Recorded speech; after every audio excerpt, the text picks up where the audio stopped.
There's absolutely no reason why a child, I don't care if they're a teenager, I don't care if they're a child, there's no reason why a child should be able to walk into a store like Victoria's Secret that is aimed towards adult women that sell lingerie, which is linked to sex, right? To being sexy. Why the fuck does a goddamn child need to worry about being sexy?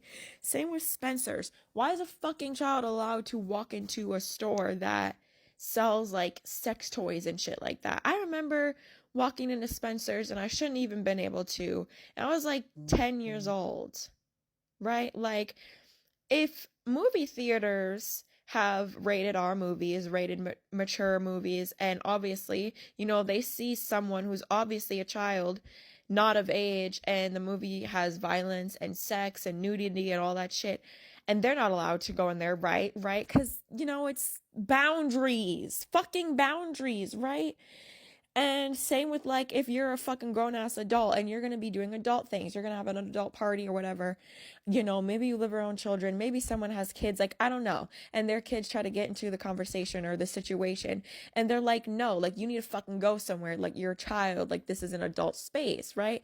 It makes sense. So then why the fuck does Victoria's Secret and Spencer's not have this same thing where like if you're not of age, you can't come in this store? Because girls of that age don't need to worry about being sexy because it's not fucking appropriate, number one, because it's catering to fucking pedophiles and we all know that.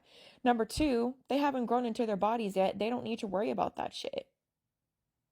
There's so much other shit that they need to be worrying about. That's the last thing that should be on their minds. And number three, it just gives them unrealistic fucking standards and body image issues because they're fucking sitting here expecting themselves to look like a fucking grown-ass adult when they're a whole-ass child. Make it make sense, because it don't fucking make sense. The math ain't fucking mathin', and this ain't fucking algebra. Thank you for coming to my TED Talk.